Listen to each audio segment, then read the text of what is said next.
All right, ladies and gentlemen, thank you very much for joining our press briefing today. As you are very well aware, of course, today is the first day of campaigns. So this briefing, we will touch on that particular issue, of course, primarily. No, later on during the press con, we will allow. Okay, wala pa daw permission to record. Okay na, Greg? Preliminaries pa lang naman eh. Ako din po, sir. Wala pa po. Oh, wala pa daw si Dwight ba yun? Yes po, yes po. Oo. Oh, inquirer, wala din. Sige, we'll give maybe a minute for everyone to get their permissions.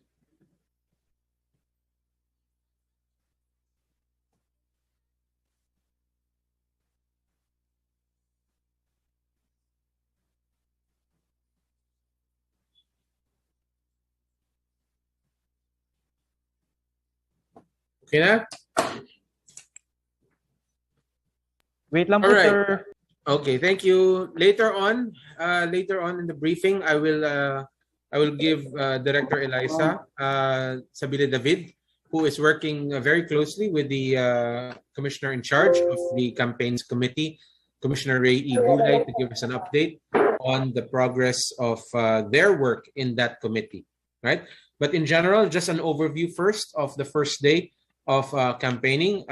So far, we have not received any untoward reports, although there have been reports of some violations or some potential violations of certain election norms and practices. No, later on we will discuss how these allegations or these complaints are being dealt with on the Comelec side. But in the meantime, I'd like to drop these numbers on you. Ang number of voters natin that we're looking at for 2022 is 65,721,230. This is a number that you're already familiar with. But what I would like to point out to you is that of this number, 37,015,901 are aged 18 to 41 years old. Meaning to say, yung projections natin previously that the youth would account for about 52% of the voting population appears to be fairly accurate, no? Of course, hindi naman tayo sasabihin na hanggang 41 ang youth, but it's within that range, right? So between 31 to 41, pwede nating sabihin na abot na yan sila dyan, and that would account for 56% actually. No? 18 to 41-year-olds account for 56% of the voting population. So this is a very, very interesting development. It's good for the country, and I think it's important for everyone to know that the youth are the prime movers of this coming elections. Earlier, I adverted to the incident reporting procedures that we are putting in place. Right now, we are able to accept incident reports or reports of allegations of wrongdoing through our sumbungko at votesafe.ph. Okay? Sumbungko at votesafe.ph. That's the email address that we are asking everyone to use in order to report incidences of election violations. Okay. On Twitter, we are asking everyone to use the hashtag sumbungko. This will allow us to identify from among the mass of tweets, no, potential violations of election laws. How will we do this? Our primary protocol will be to refer all of these reports to the appropriate authorities who have the closest possible connection to the locus of the offense, right? So, kunwari, you're seeing a potential violation happening, let's say, in the city of Manila, then this complaint will be referred to the election officer of Manila. If it is happening in, say, Baguio, it will be referred to the election officer of Baguio.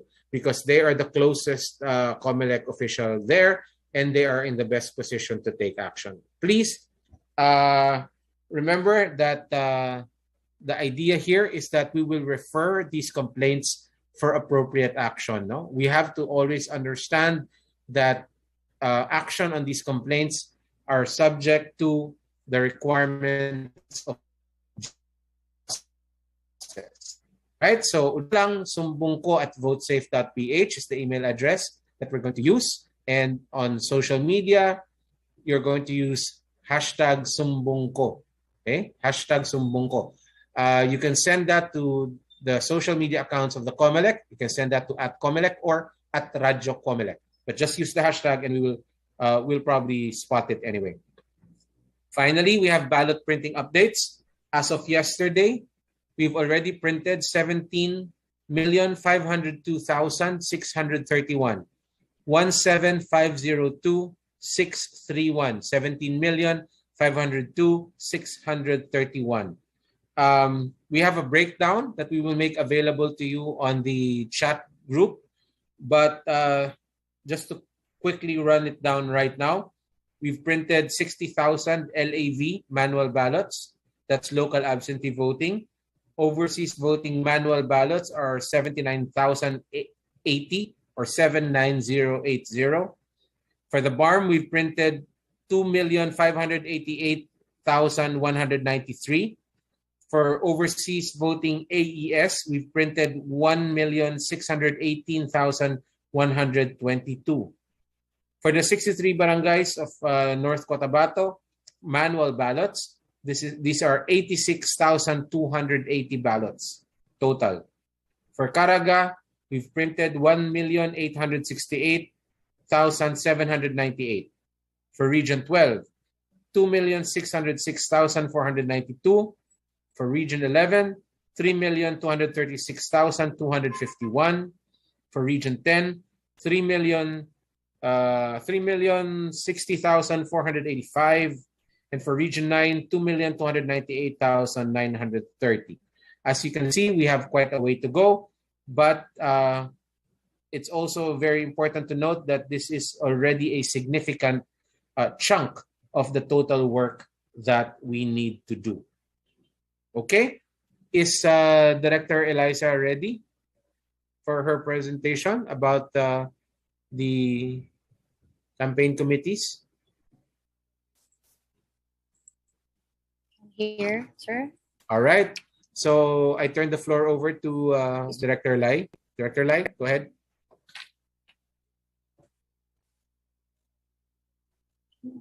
So for sir, I think there are questions for you.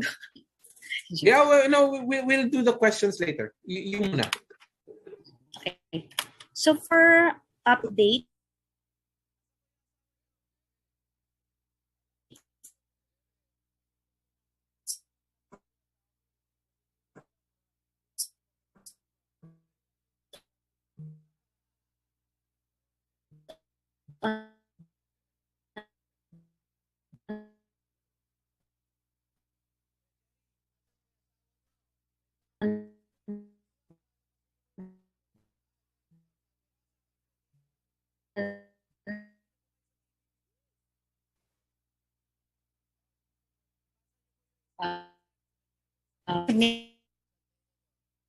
nation date, February 19, during the unang meeting. So he was designated as the CIC and the chairman of the National Comelec Campaign Committee.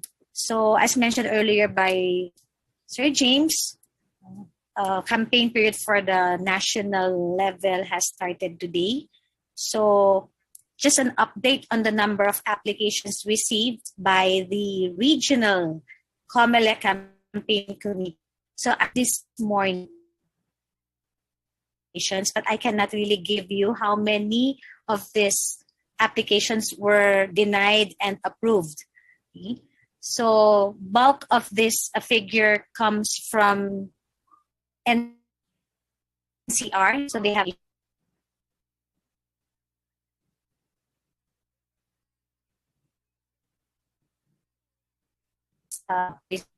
three.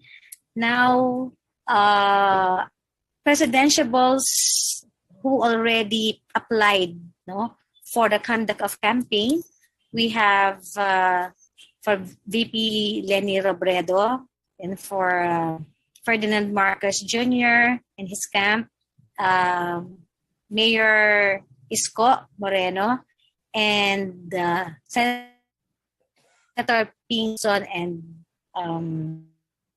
Tito Soto yung na-file ng application to conduct campaign.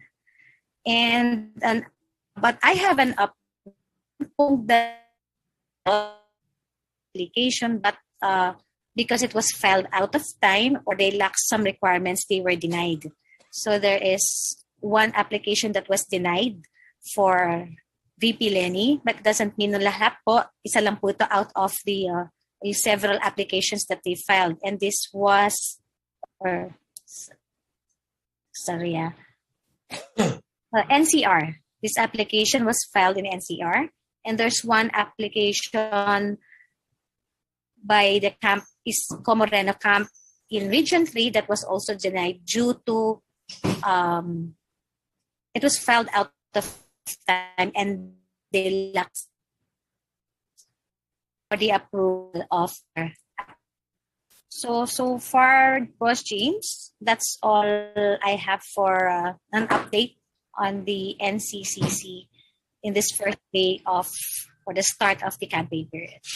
Thank you very much, Director Lai. I think it's important to note at this juncture that when she talks about denials, she's talking about individual rally events or individual campaign events. No? So I think by and large, what we are seeing is that the campaigns, talking about the campaigns in general, right? So kunwari, campaign ni Kandidato A. So yung kabuuan ng kampanya. No? So speaking about the campaigns in general, they have been largely compliant, except that some individual campaign rallies, which may have been organized at some distance from the main campaign, have, for some reason or another, failed to secure the necessary permits. Again, sabi nga ni Director Lai, the reasons are varied. In some cases, they've been unable to provide complete documentation or complete requirements, and so on, right? But again, these are affecting individual campaign events, not the entirety of the campaign. Okay? So, questions. Let's go with questions. Who goes first? Sir, for the first to ask.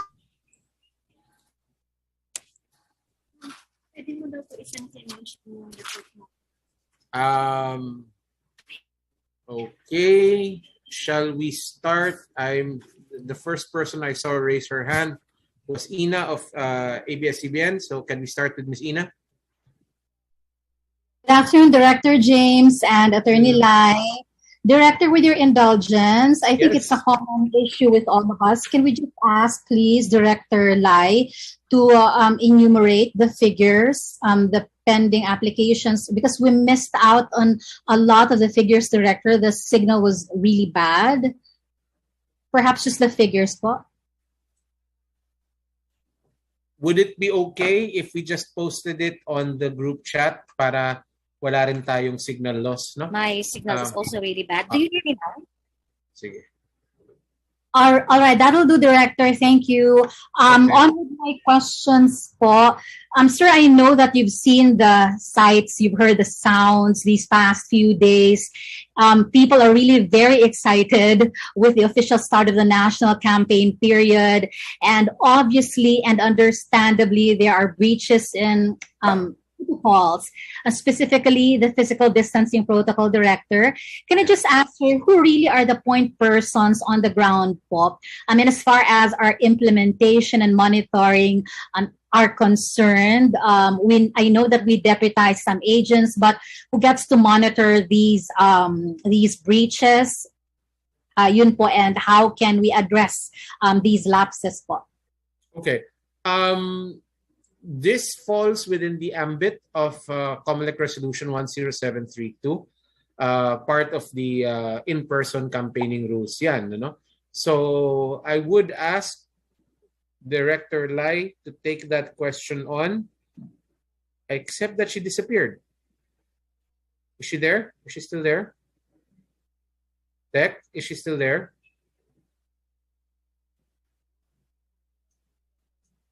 Okay, she's experiencing technical difficulties, I think. Ina, can we put a pin on your question? Do you have another question? Balikan natin siya when she becomes available. All right, Director. My second question, sir, pertains to vote buying. I know that there is this notion that vote buying only takes place during election day. But as we speak, Director, pwede na po bang mangyari ang vote buying? As we speak, may mga nagdidistribute ng ballers, t-shirts, etc. And your resolution specifically states that there should not be any distribution at all of any goods or items, Director. So can we just please expound on vote buying and how can we report vote buying effectively and address po? That's correct. Traditionally, vote buying is considered to be an election day activity, or if not election day itself, then definitely in close proximity to the day of elections. But please remember that the definition of vote buying does not specifically state that it only happens X number of days before elections. So the definition of vote buying actually says simply that it's the exchange of value for the promise of a vote, right? So it is that simple. So if you do it at any time during the election period, then that is conceivably a possible vote buying offense, right? The other thing that people need to remember about vote buying is that you have to go through due process in order for the consequences of vote buying to attach. You might, as an individual complainant, identify a certain activity or characterize it as vote buying, and that'll be fine.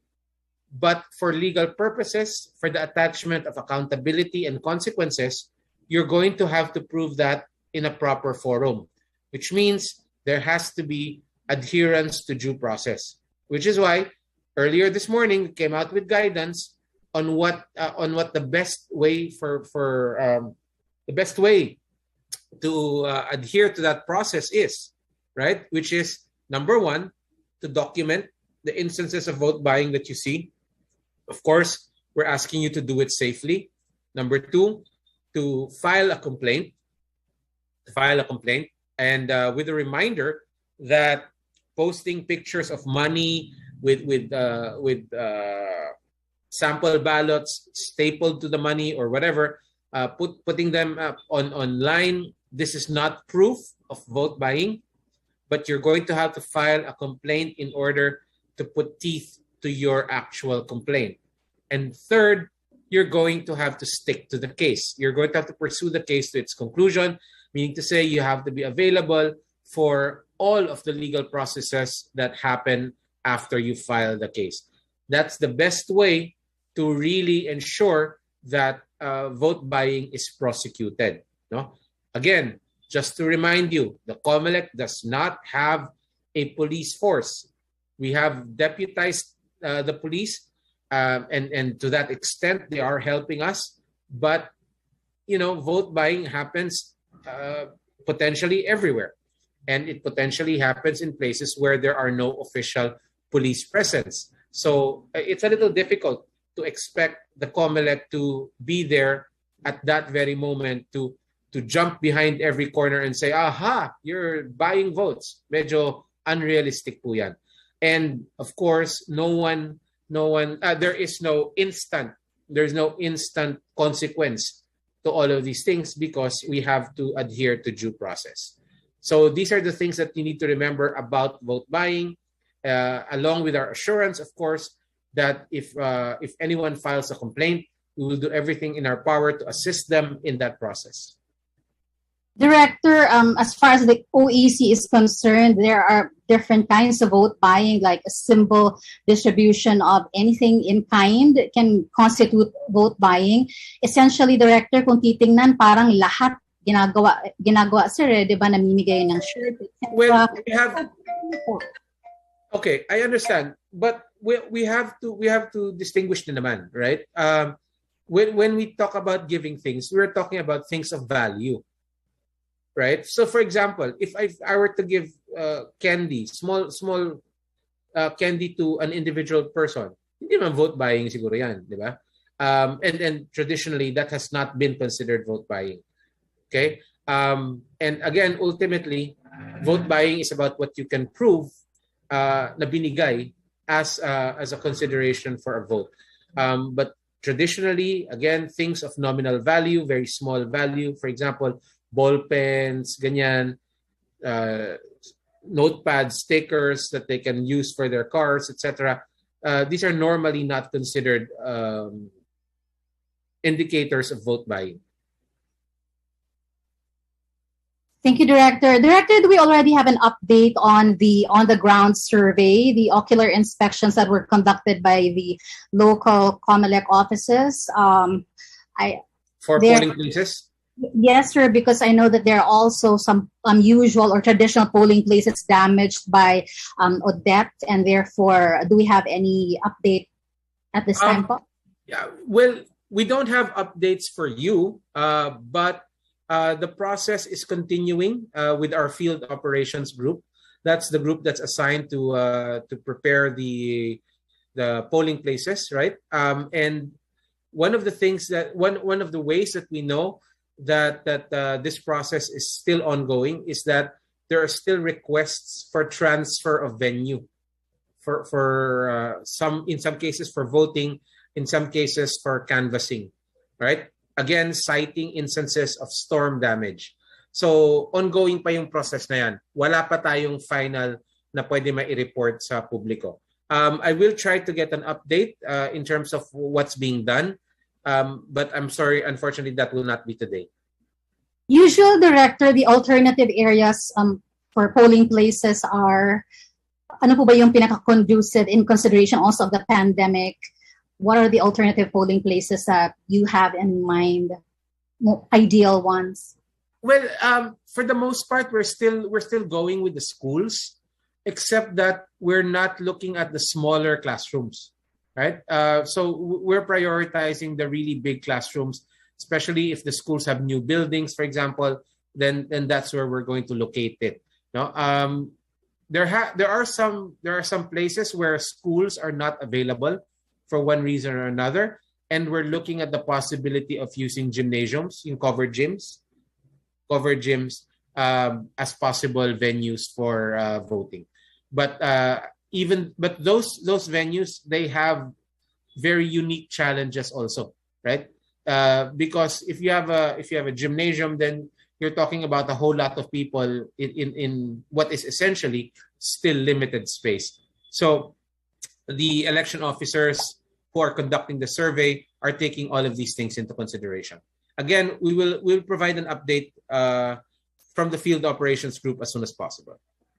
May I ask, Director, if Attorney Lai is already available for my first question? Yeah, oo nga. Director Lai? Yes, boss. Oo. May question si Miss Ina. Director, good afternoon. Yes, Ma'am, I know that, well, understandably, there's so much excitement on the ground right now. We've been in and out of lockdowns, and for most of our kababayans, this is the first time for them to see and hear the candidates. So, meron po mga breaches sa protocols, ma'am. Sino po bang point persons, ma'am, on the ground as far as our implementation of our new normal guidelines are concerned po?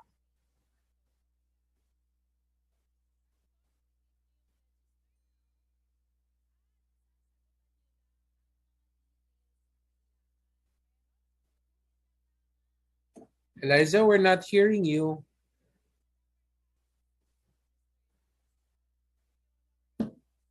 Next round na lang, Director. Next round na lang. Balikan na lang natin. Opo, all right. Next, I think, is Ms. Ina Pangilinan Perez. Feedback. Hi, sir. Good afternoon. Sir, may netizen po who tagged you in a tweet earlier today about the use of red plate in a sortie. Yeah, I saw. Sir, pag nangyari yon outside the campaign period, before the campaign period started, is there any violations? And kapag start na ng campaign period, how do we avoid these instances? If it happened outside of the campaign period, unfortunately, wala tayong jurisdiction dyan because these are not candidates.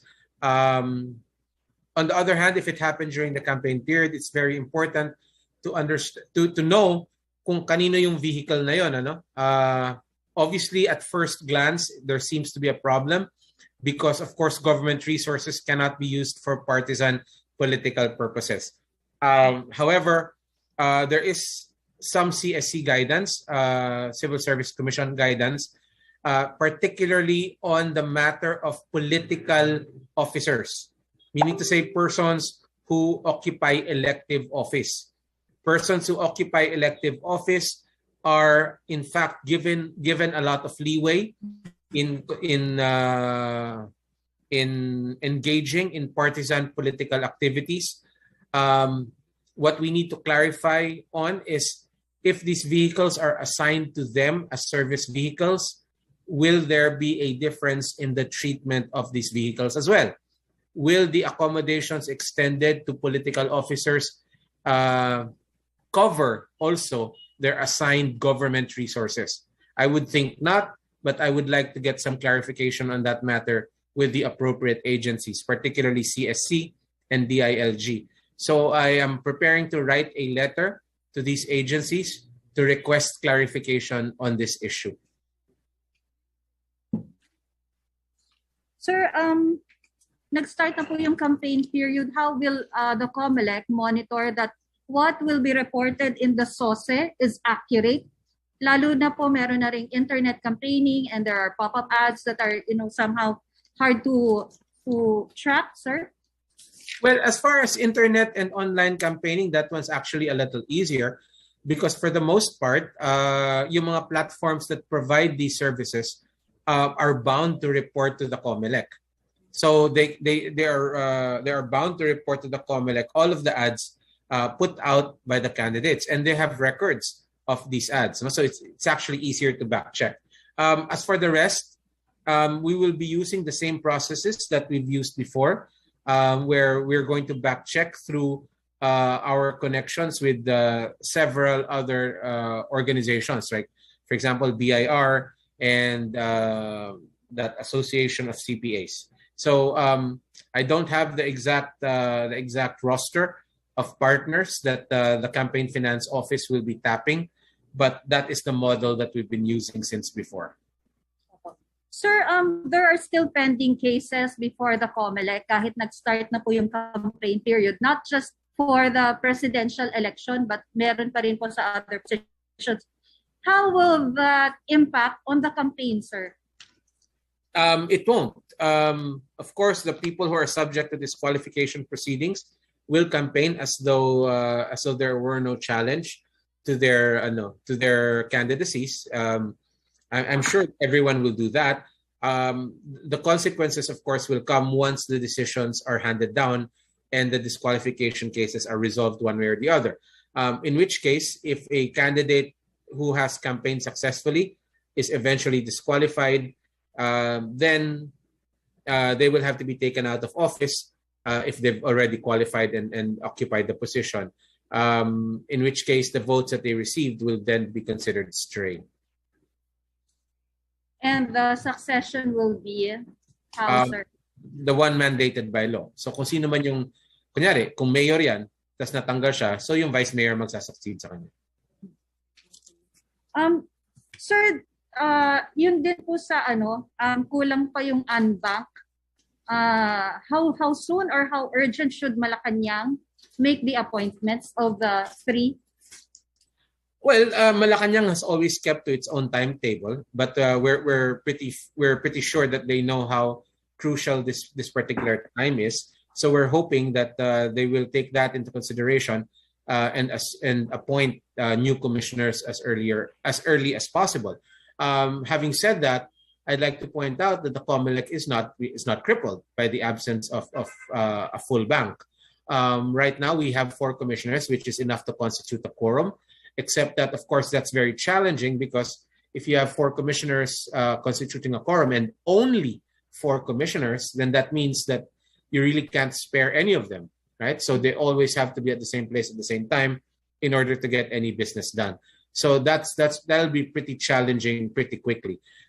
In terms of operations, though, operations which do not need the direct intervention of the commissioners, those are moving very swiftly, and so far we're not seeing any massive impact, no, from the lack of a commissioner in that regard. This is so because we're not really using the old system of CICs, where before even line functions were assigned to a particular commissioner.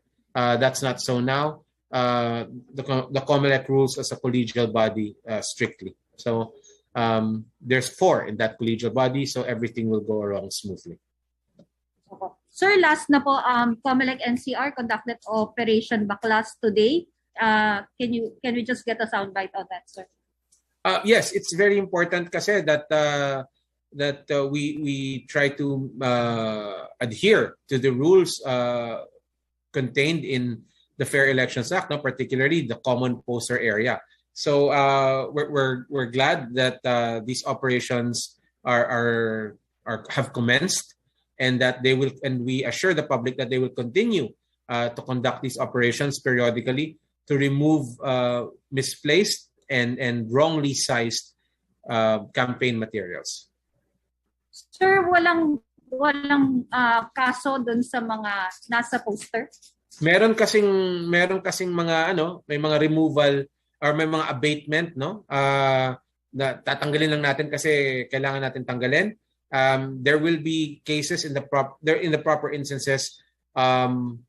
There will be cases filed against the appropriate persons, but there will have to be casework on that.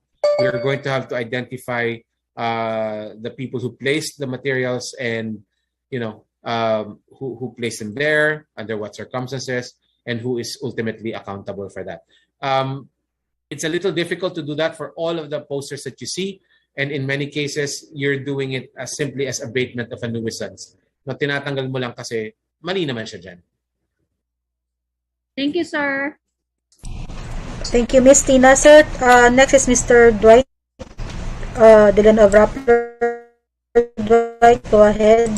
Hi, Director James. Good afternoon. Hi. Would just like to clarify, either for you po or Attorney Lai, tama po ba na kanina 4 na presidential candidates lang yung na-mention na nakapag-secure ng campaign permits for today? Or na-mention po ba sina Senator Pacquiao and Labor Leader Leody de Guzman? And the rest, right? I mean, 10 yan eh. So, and the rest po, the rest. And the rest. Anong natin kay Director Lai?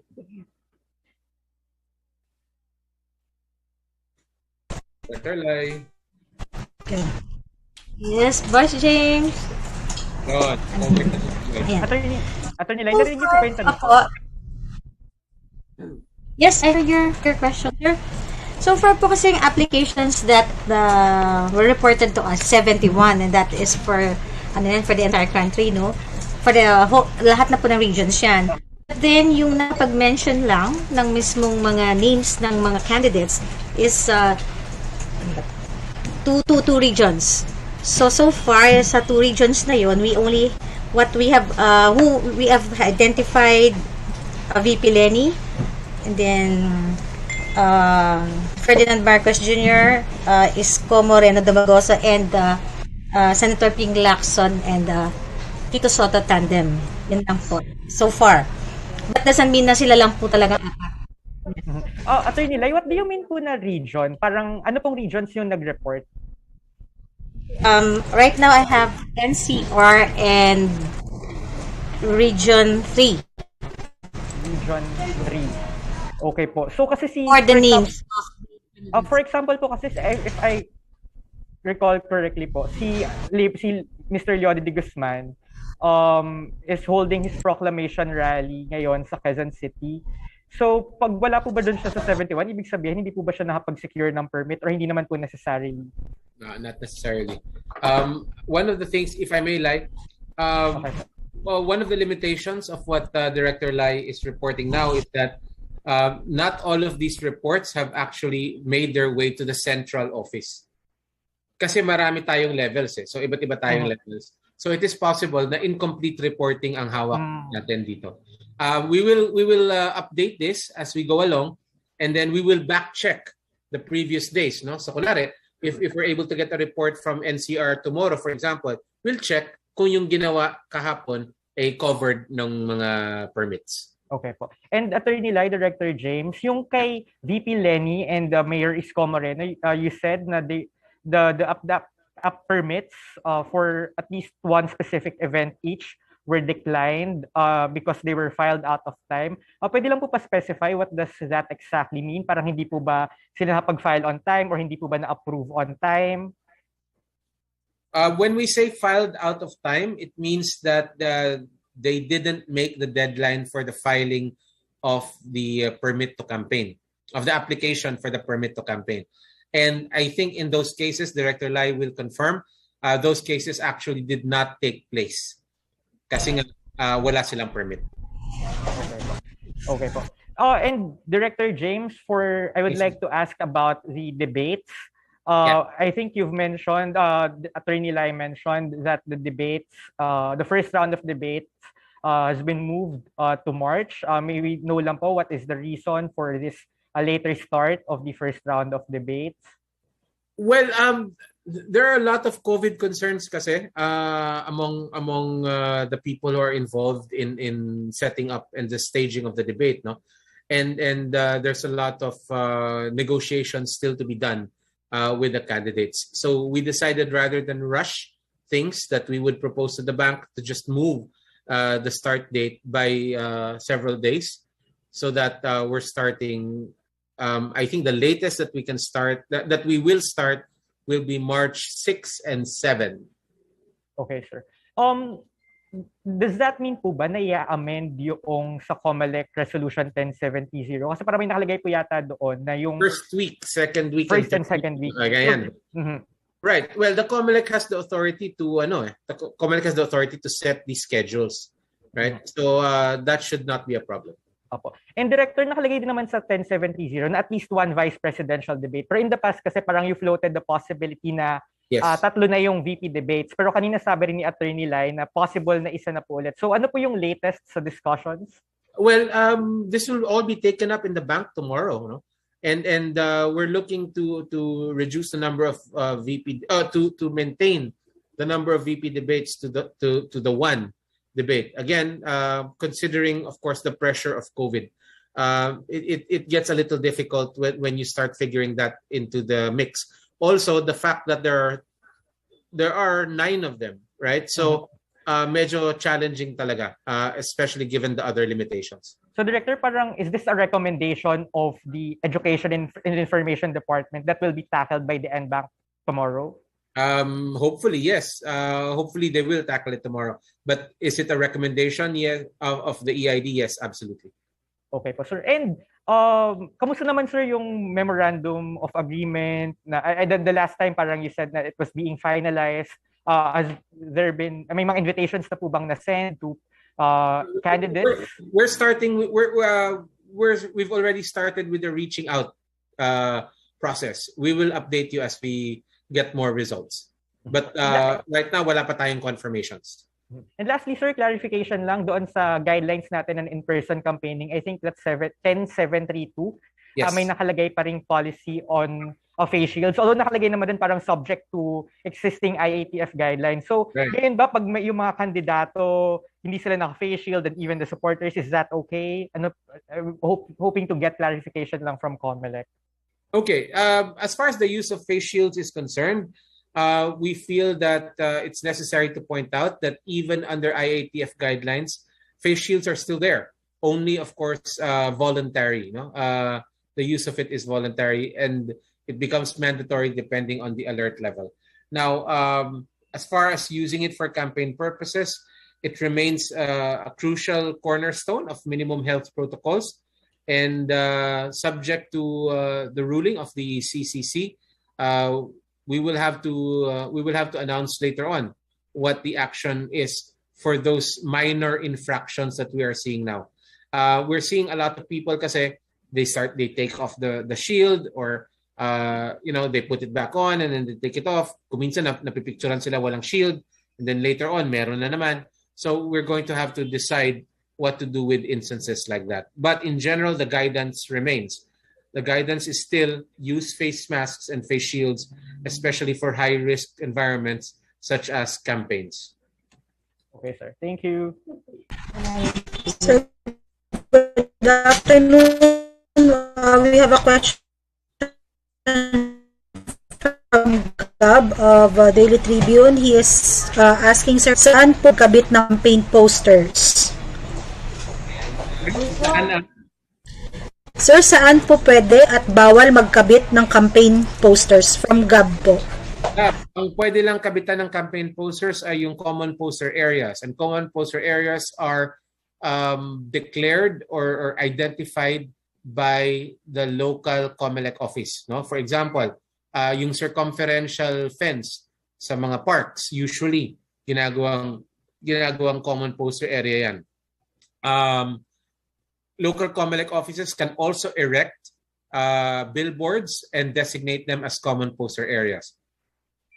Campaigns can also erect their own common poster area, and subject to approval by the local election officer, that will be used as their common poster area then. So these are allowed. No? Bottom line, you can only post common poster areas. Outside of these common poster areas, you are not allowed to post any materials. And that includes light posts, fences, trees, electric cables, the walls of certain structures. Bawal po yan. Okay? So, the rule of thumb is if it's not a declared common poster area, that's prima facie misplaced. Okay? You also have to take that into consideration the sizes of the materials then. No? Again, maximum poster size is 2 feet by 3 feet. Thank you, sir. Sir, another question is from Melissa. Melissa, go ahead. Sir, good afternoon. Sir, balikan ko lang saglit yung sa debates.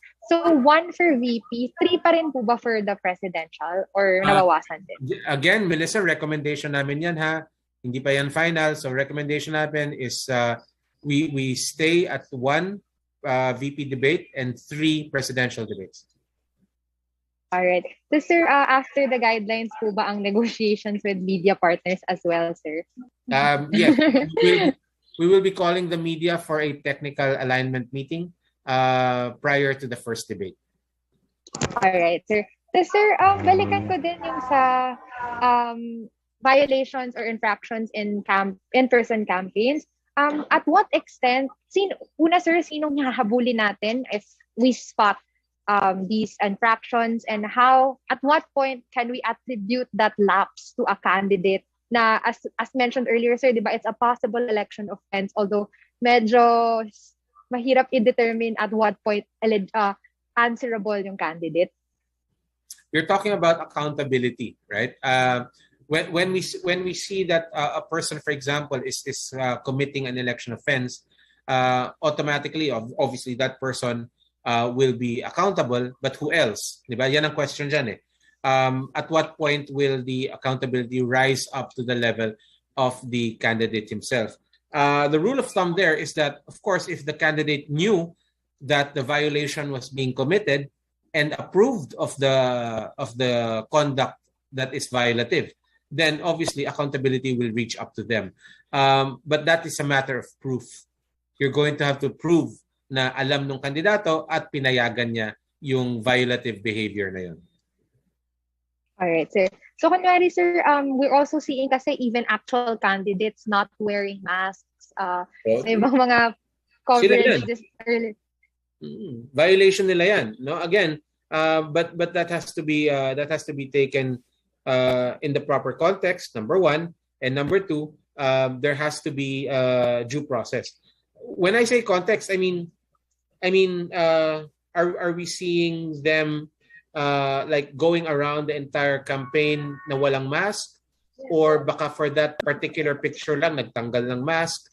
So again, no, you're going to have to prove that the violation actually took place.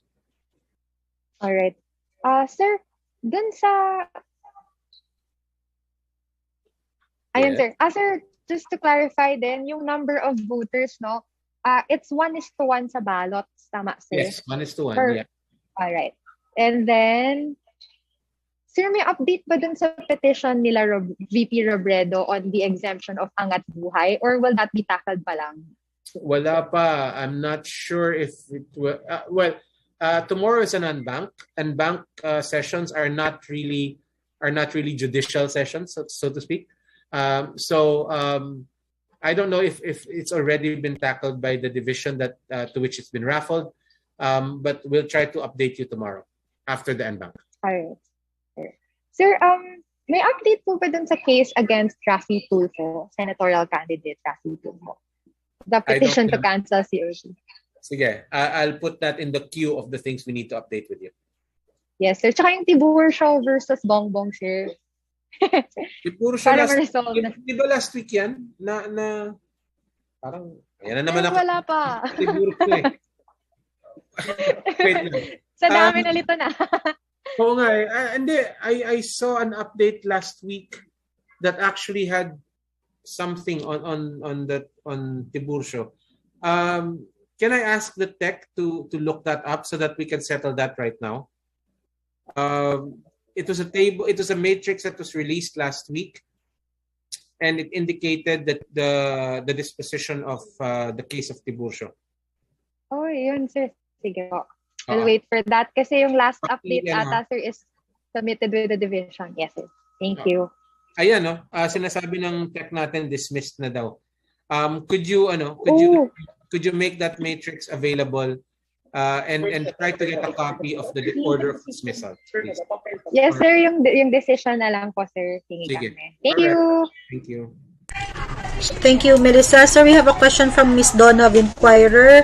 She was asking po if ano po ang naging reason ba't na-deny yung application ni VP Lenny and Mayor Isko, and are food and drinks considered items of value that can be in exchange of votes, and can you elaborate what potential violations have been reported so far? Okay. The first one, before I hand it over to Director David, I'd like to emphasize that when we're talking about these these denials, we're talking about denials of individual campaign events, not covering the entire campaign itself. So, having said that, Director Lai, do you have any information on the exact nature of these dismissals? Yes, sir. So, for the denial of the application of VP Lenny Robredo in NCR was for the conduct of a rally. Rally po siya. And the reason for the denial is because they lack Annex A. So, basically, yun po yung application and special power of attorney. And with regard to the denial of the application on the part of Mayor Isko Moreno in Region 3 was for the conduct of a motorcade. Reason for denial is it was filed out of time. As mentioned earlier by Director James, application should be filed at least 72 hours prior to the conduct of the activity. And it was filed out of time and they lack some of the requirements. Yun po yan. Thank you. What is the second half of the question? The second half of the question, sir, from Miss Donna is, can you elaborate what potential violations have been reported so far as of this time siguro to, sir? The potential violations, for example, one that was mentioned by one of your colleagues, a picture showing a candidate on an S-plate vehicle. That's a potential violation, isn't it? We're also seeing instances where people are very crowded close together, and under the terms of the minimum health protocols, that's obviously a potential violation as well. And not to mention the fact that there is a proliferation of illegally posted campaign materials all over the city. So those are the potential violations. Sir, kasama po ng question na yun was, are food and drinks considered items of value that can be in exchange of votes? Historically not, unless of course you're giving them a 3-course Michelin meal. But other than that, if you're just giving them like cheese rolls or whatever, that the problem there would would be that we're not allowing food to be consumed at rallies. So that's the potential violation there.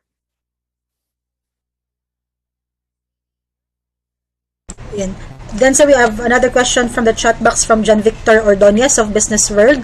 Have you received any requests from different departments seeking exemption from the public works ban? And also, when will Comelec decide on such requests? I am not aware that we have received any, but I can inquire from the law department. Okay. Again, these are not things that we normally ask about, because this is a routine part of the function of the Comelec. But yeah, we'll try to get that update for you. All of that is going to be requested by the Comelec, by the EID, from the appropriate departments. And right now, I don't have information on that. Sorry. Sir, up next is Greg of TV5. Greg, go ahead. Hi, sir. Most of my questions have been answered already. Pero yung isa na lang, I know the Comelec Resolution 10732 was promulgated sometime November last year. Pero how would the Comelec respond po to recent statement from Senator Manny Pacquiao saying na yung restrictions daw ay hindi makatao? We would respond to observations like that in the same way that we responded to observations against or at least critical of the provisions of the Fair Elections Act, IRR. If there are any reservations or complaints about these restrictions or about these regulations, the best thing to do really is to inform the Comelec officially of those reservations and their proposed amendments, if there are any. Right? It's a little difficult to be acting on press statements. So again, if anyone's going to complain about any of these regulations, of these new rules, then please submit it in writing to the Commission so that it can be acted upon properly. Sir, last na lang pala, kamusta po yung coordination or preparation ng Comelec for the quick count? I know it's kind of matagal pa, 3 months to elections pa, but are we preparing already po? There is no quick count, Greg. There was no. I mean, for yung usually with the PPCRB and stuff. So you're talking about the transparency server, I think. Yeah. I spoke with the transparency server team yesterday, and they're planning on holding an alignment meeting with the members of the media, a briefing with the members of the media as early as next week. One of the things that's already firm is that we will no longer be using the Pope Pius facility. And we're going to be moving that entire operation to the quad arena of the University of Santo Tomas along España. All right, sir. Thank you, sir. Hi. We have John. John, go ahead. Hi. Ako na po. Hey, Hi, sir, John. can we just clarify kung ano yung mga activities na kailangan ng approval ng CCC? Like, kunyari, volunteer-driven work. If volunteer-driven activities, kailangan pa po ba nila ng permit? Kasi parang, hindi ba medyo restrictive yon kung ma-volunteers lang kayo, wala naman, hindi naman kasama yung kandidato. And you have to go through that process pa po. Director Lai? Yes. Sino siya? Sorry. So that's, yeah. Hi, ma'am. Yes, John po. Yes, the answer is yes. Yung po when we say candidates, so that includes po yung supporters nila. And you know, this resolution was promulgated in order to protect mo, no? It's for the general welfare of the public, both yung candidates and the voters. So if we allow supporters to just do the campaigns, no, for their candidates, then chances are, no, malaki yung risk na yung law would be circumvented because we're trying to prevent here yung spread ng pandemic, and we're trying to limit yung conduct ng mga campaigns. That's why we made yung application as a requirement for them to conduct their campaigns. Paano po yung mga walang resources? Like, sabi niyo kailangan ng special power of attorney, kung volunteer ka lang, may access ka po ba sa mga ganong document? O kailangan mo pang makipag-coordinate sa campaign team ng kandidato? Yeah, if I may, Attorney Lai, Yes, sir. please remember that these guidelines were not made for convenience. These guidelines were not designed for convenience. They were designed for the safety of the public. And that includes people who are willing to risk their own safety, right? So just because you're willing to risk your own safety doesn't mean we have the responsibility to make it easy for you to do that, right? What's important is that you can still campaign if you follow the proper regulations. Also, in-person campaigning isn't the only mode of campaigning you can participate in.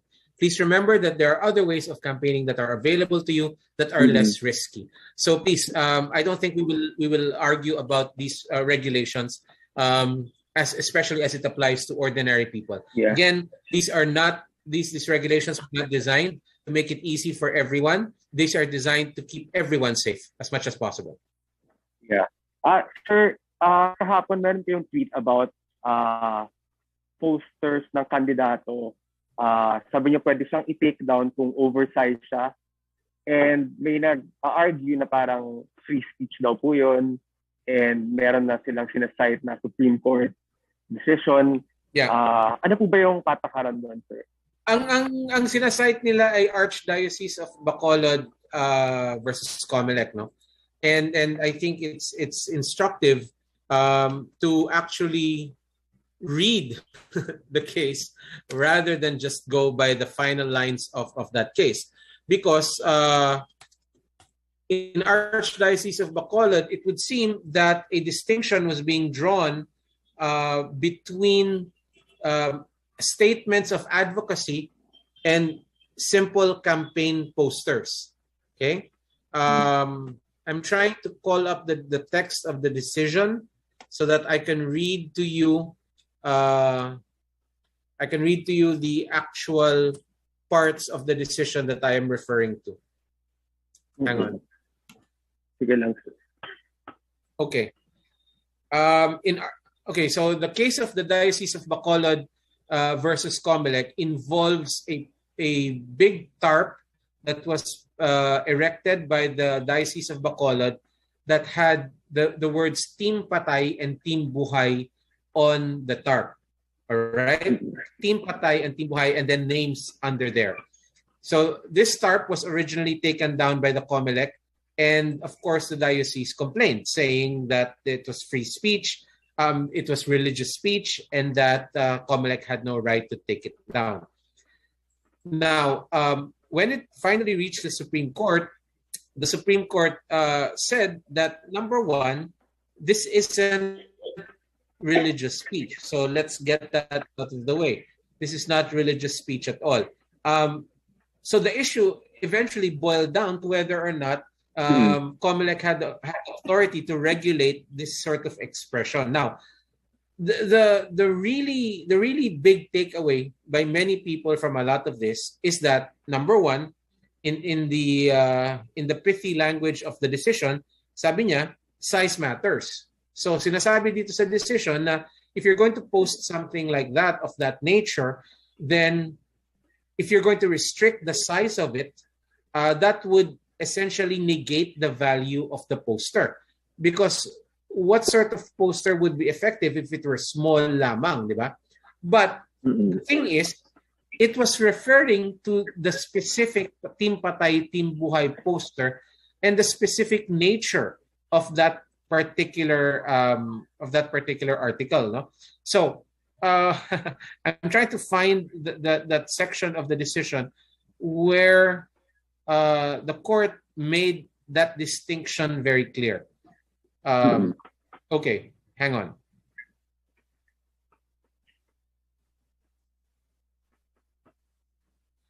Kasi na-issue dito yung common poster area, di ba?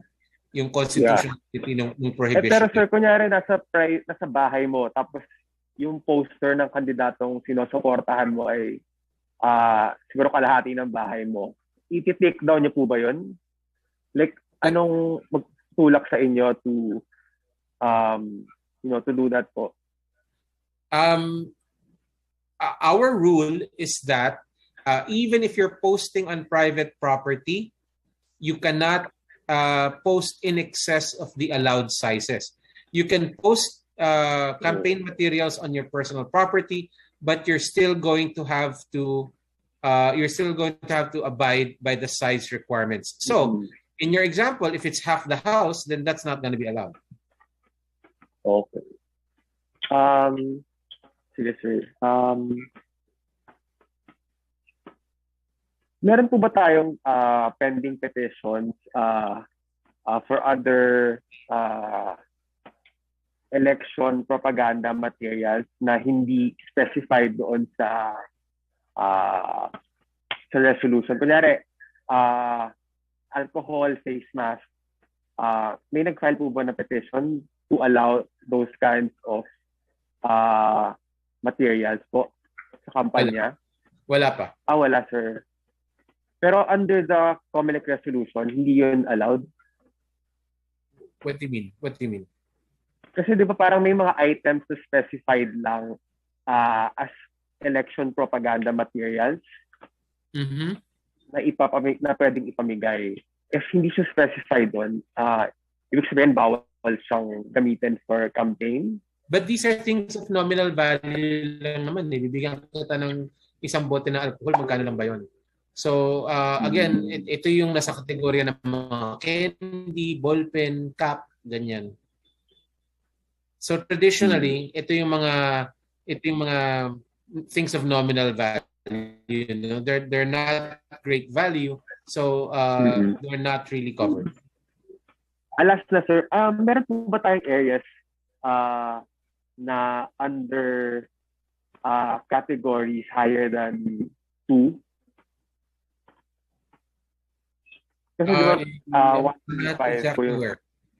Ano po? I'm not exactly aware kung ano yung status ng mga iba't ibang lugar sa Pilipinas. Okay. But that is relevant to the regional and the lower level campaign committees. Maybe Director David will have a summary of that. Okay. Sige, kahit later na lang po. Director David, meron ka?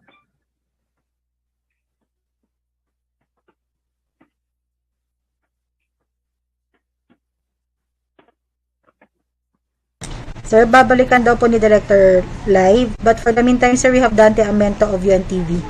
Wait, John? John, you're done? Done na po si John, sir. We have Sir Dante po. Hi, sir. Hello, Dante. Okay, sir. With your indulgence po sa tanong, actually na ang napakalaki mga pader na vote for, paano i-regulate po ng commission ganun? They're not regulated because a lot of those nagawa na before pa ng campaign season, di ba? So ang dami niyan. You're basically talking about every barangay that painted the name of the officials on their walls, no? So as far as I know, that's not been the subject of regulation. Sir, yung sa pong pangalawang tanong ko po, pwede bang motu proprio ang magiging action o kaya gagawin ng Comelec na mag-file ng kaso? Meron bang ganong power ang commission na mag-file ng kaso sa isang, halimbawa, kandidato na lumabag sa campaign protocols, for example? Yes, meron naman. Merong kapangyarihan ng Comelec mag-file ng motu proprio cases for election offenses. Dahil ang paglalabag ng mga rules ng ating kampanya ay election offense. So, pwede naman mag-file ng motu proprio case ang Comelec. But, again, hindi yan basta-basta ginagamit na or is used in exceptional cases only. Sir, lastly na po, ang nangyayari kasi ngayon, Sir James, dahil campaign period na po, parang pag sinabing vote buying ay na-highlight ang kandidato lang. Paalala niyo po, on the part naman noong mga tumanggap nung, halimbawa, ibinigay, ano po yung magiging pananagutan, sanction po under the Comelec rules po? Thank you. Kapareho lang. Because under the Omnibus Election Code, nung dinidescribe niya yung offense of vote buying, hindi lamang vote buying ang tinutukoy niya, kundi vote buying and vote selling. Meaning to say, election offense yun para doon sa bumili ng boto at doon sa nagbenta ng boto. Ibig sabihin, pareho lang sila ng level ng parusa. No? Pwedeng pagkakulong, pwedeng fine, at pwede ring mapatawan ng disqualification from holding office. Thank you, Sir James. Thank you. Thank you, Sir Dante. Sir, we have a question from Sir Samuel Medinilla, Business Mirror. May update na po kaya ang coordination ng Comelec with BSP for the monitoring of GCash and other similar e-wallets which are allegedly being used for vote buying? Paulit ng question. Sorry. May update na po kaya ang coordination ng Comelec with BSP for the monitoring of GCash and other similar e-wallets which are allegedly being used for vote buying? Wala pa tayong concrete na agreements, no, with the different wallets, but we're trying to get something done. Ang problema kasi is it's a little difficult to walk around to work around the fact that halos wala kang proof of wrongdoing, 'di ba? How can you prove that your particular use of an e-wallet is for criminal purposes? Again, this is different from when you're giving money out like on a street corner. Ano yung katumbas na sitwasyon nun pagdating sa e-payments? It's a little trickier. So the problem there is to first define the criminal activity muna. Again, and when you're talking about e-payment systems, that's still very complicated. So we're still working on it. So wala pa tayong update dyan. And so then, sir, we have a question also from Christian Manyo addressed to Director Lai. Nakakuha po ba ng permit yung grupo ni Leody de Guzman for the rally today po? Proclamation rally po niya today. Yan. Yung pong lugar, is that in NCR? Yes, ma'am. NCR Quezon po. City, no? Yes, ma'am. Per records po from the NCR, they don't have any, or they didn't receive any application po for the conduct of any mode of campaign from the group of Leody de Guzman. Good. Christian, your question has been answered, sir. For the next round, Miss Ina. Sean, before we do that, I'd like to read this portion of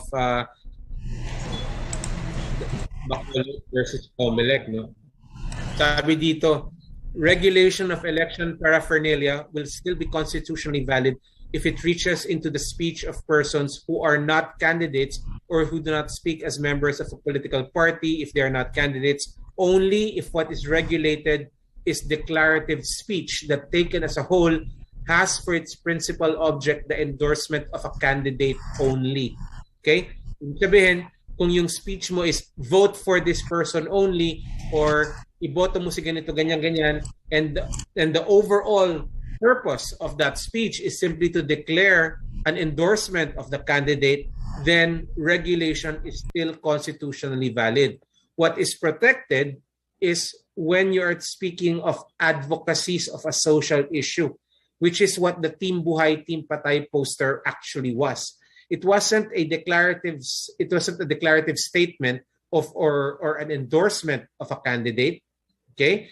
It was an expression of the church's point of view at that particular point in time about those particular candidates. And that's the difference. Hindi siya campaign poster. Siya ay declaration ng advocacy nung nagkabit ng poster. So, it's two different things, right? So, yung first thing, yung statement of advocacy, yun, malinaw na dapat payagan yon because freedom of speech yan. And those particular advocacy statements, mas lenient ka pagdating sa size requirements kasi nga outside of the ambit of regulation. But as the Supreme Court said, regulation of election paraphernalia is still constitutionally valid if it refers to paraphernalia that is declarative in nature only. No? Na nagsasabi lang na vote for ganito, or I'm not saying you have to have the words vote for there. Don't be literal. I'm just saying that if the material has for its overall purpose simply the declaration of an endorsement of a candidate, then that can still be validly regulated. And so, even though the Comelec allows the posting of materials on private property, it is still with the caveat that size requirements have to be adhered to. Okay?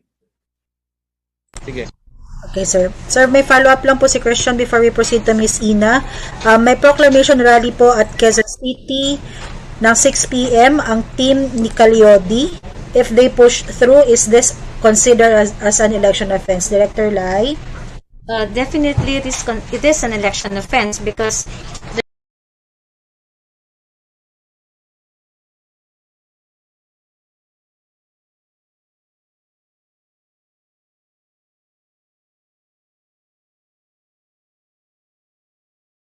is they need to seek a permit first before conducting a campaign.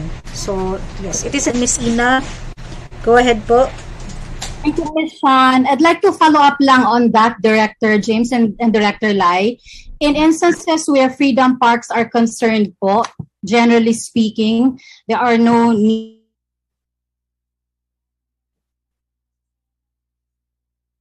Freedom parks? Nag-freeze ata si Ina. Yes, sir. Miss Ina, are you still there? Okay. Sir, balikan na lang po natin si Miss Ina later while waiting. Ayun. I'm back. Okay, go ahead, Miss Ina. As far as freedom parks are concerned po, generally speaking, no permits are required for any congregation. Lahat dapat.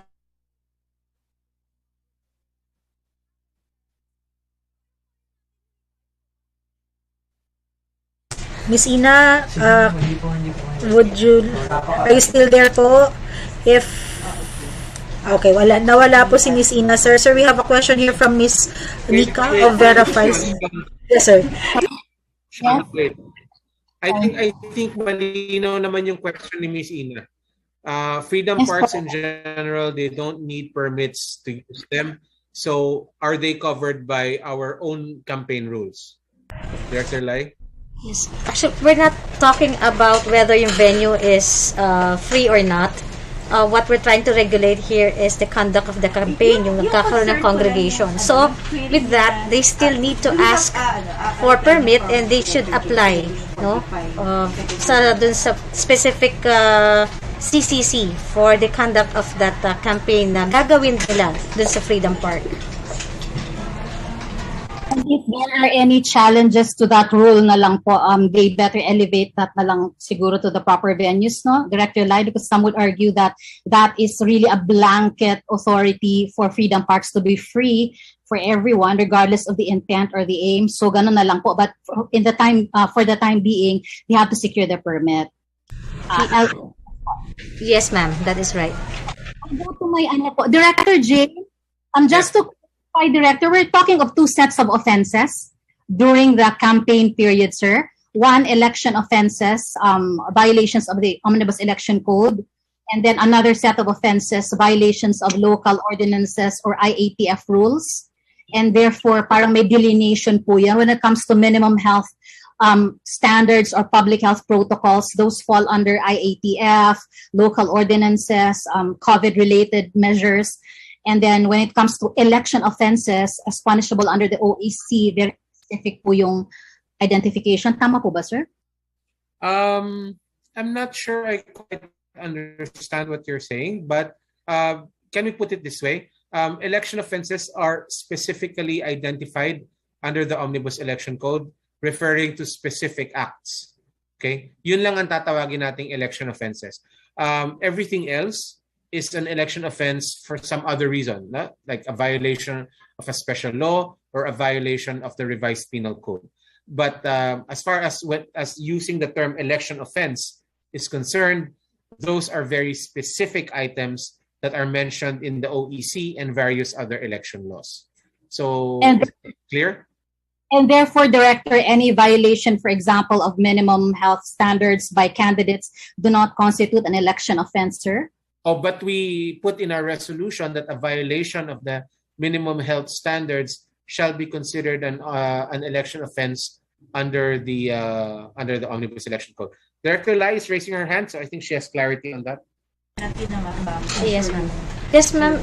There are two violations. So one is for in violation of specific provisions of the Omnibus Election Code. So that's section in 87, 88, and 89. So anything that is under that provision will be considered an election offense.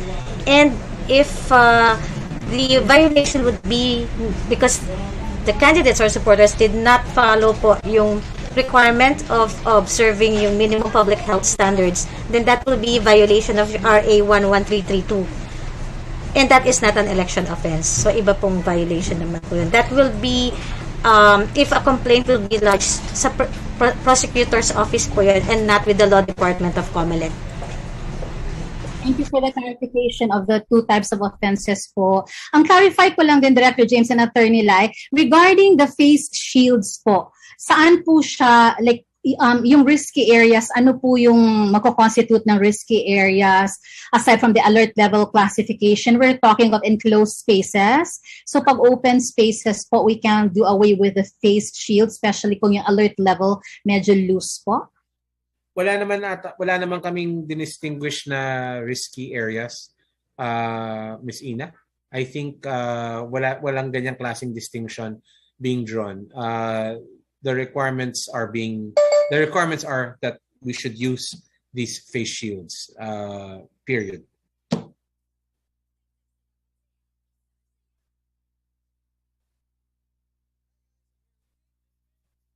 As long as these are campaigns po, regardless of the type of space, enclosed, outdoor, face shields for now remain a mandatory rule, Director James. That's right. Remember, face shields are still in the guidelines. It's just that their use in certain conditions are voluntary, but ultimately subject to the decision of authorities whether or not to impose them.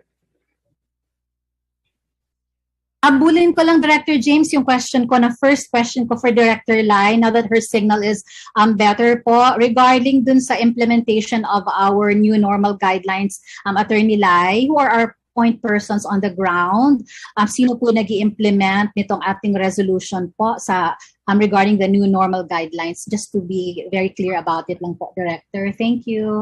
Yes. So we are being assisted po sa ground level by the barangay officials, barangay tanods, and the barangay health emergency response team or yung BERT. So they are also required po to submit a report. In fact, dun sa ating resolution, Annex C is yung template po ng report nila na that they need to submit within 72 hours after the conduct of a campaign activity.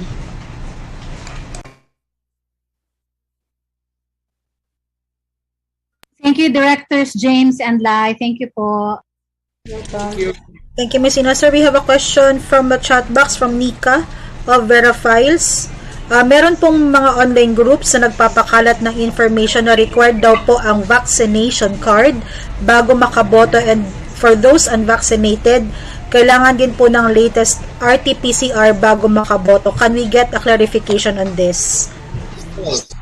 This is false. We are not requiring vaccinations. We are not requiring proof of vaccination. We are not even requiring RT-PCR tests for voters. Hindi po yan a requirement.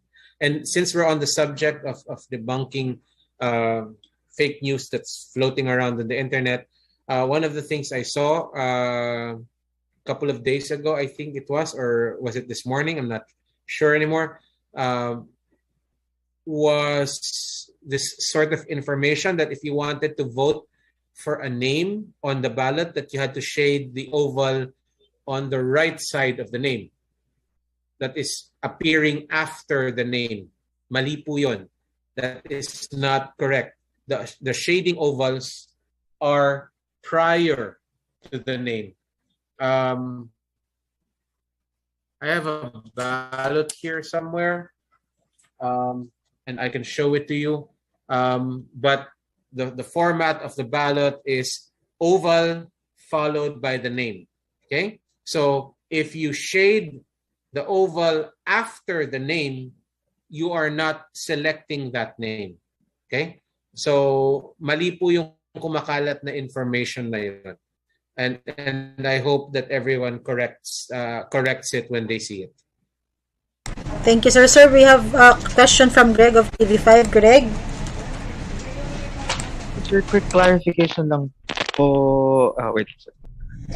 Sir, quick clarification lang po on the absence of application for the proclamation rally ni Calyodi later. Sabi po kasi ninyo kanina, the reports from the NCR might be incomplete pa, pero shortly after that, it has been mentioned na wala talagang application si Calyodi. So, ano po yung latest po? Latest po is already have a copy of yung matrix nila for all applications received, approved, and denied. So, ibig sabihin po wala talagang application si Calyodi? Wala po, sir. Okay, thank you po. Sir, we have a question from Gab. Follow-up po niya to kanina sa question niya on places kung saan pwedeng maglagay at hindi pwedeng maglagay. Ano po yung parusa sa mga kandidatong mapapatunayan na nagkabit sa mga hindi common poster areas na itinakda ng Comelec? Thank you po. Gab, the election offense po yan. That's an election offense, which means that the penalties range from imprisonment to fine to disqualification from holding office. So it's a range of penalties po. But it's an election offense, and so will be punished accordingly. Then, sir, our last question from our chat box, sir, from Ms. Karen Villanda of PTV. Kailangan po ba magkaroon ng complaint bago po maimbestigahan kung mayroon silang election offense sa isinagawang in-person campaign, or maging ang Comelec ay pwedeng mag-abiso sa kandidato na subject na sila for election offense?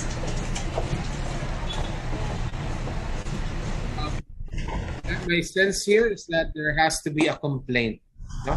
Because Comelec cannot be everywhere at once, and so we will be requiring a complaint, no? As a way to move forward. And for our last question, sir, would be a clarification from Dwight of Rapper. Dwight, go ahead. Director James, mabilis na clarification lang po dun sa face shields. Kasi if I remember correctly lang po dun sa AATF guidelines natin, parang alert level 4 and 5 yung may face shield policy. So, mandatory. Opo. So, parang at least Metro Manila is currently under alert level 2. So, I would just like to clarify kung mandatory din ba siya kahit sa Metro Manila and kahit sa Region 3, just because it's the violation of minimum public health standards would constitute to an election offense. So, I would just like to clarify po. Dwight, first of all, I think for other alert levels, it remains voluntary. Pwede, di ba? Pwede. Pwede siyang i-gamitin.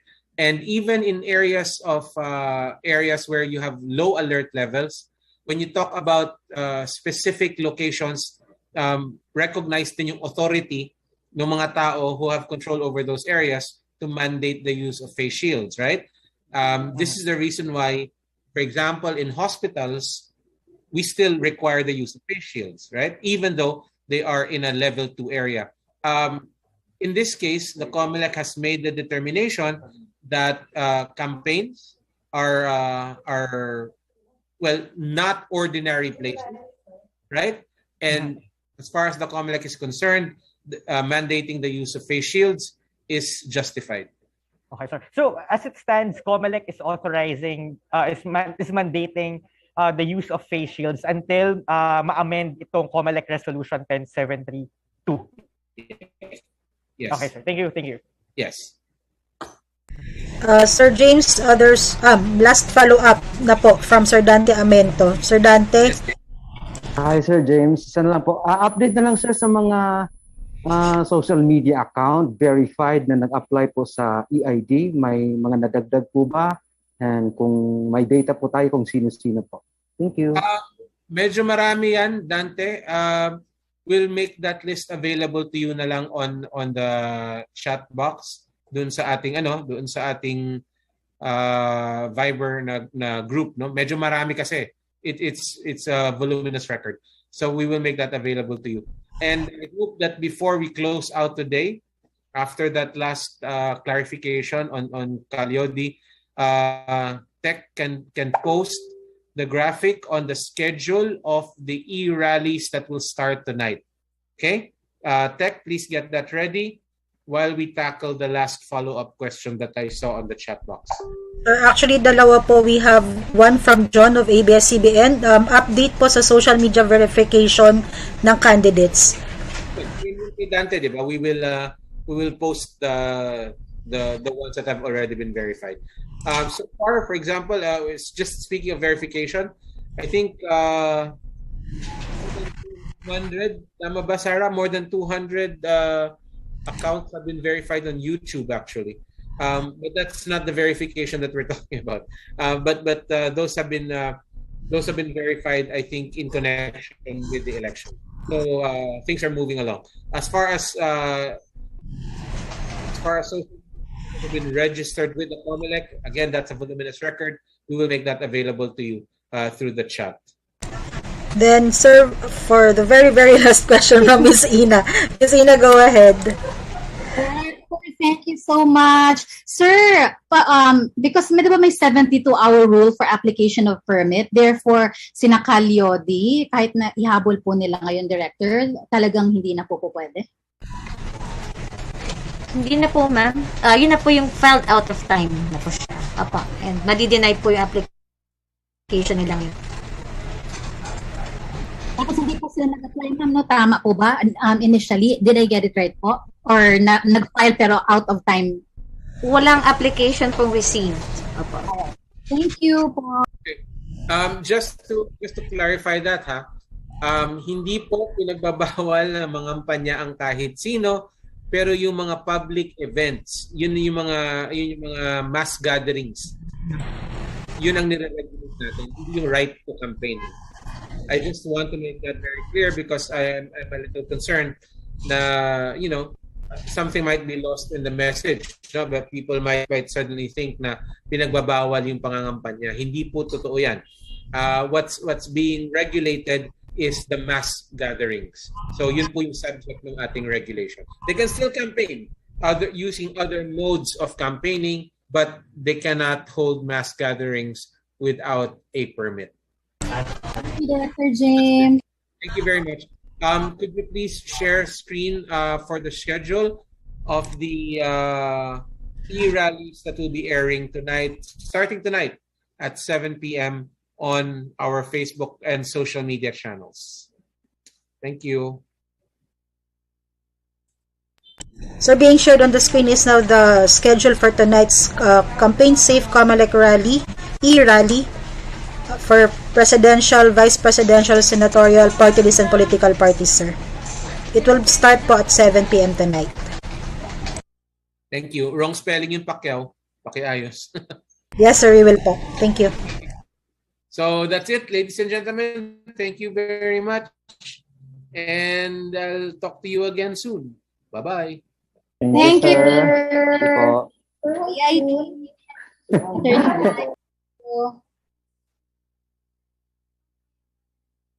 Thank you, sir.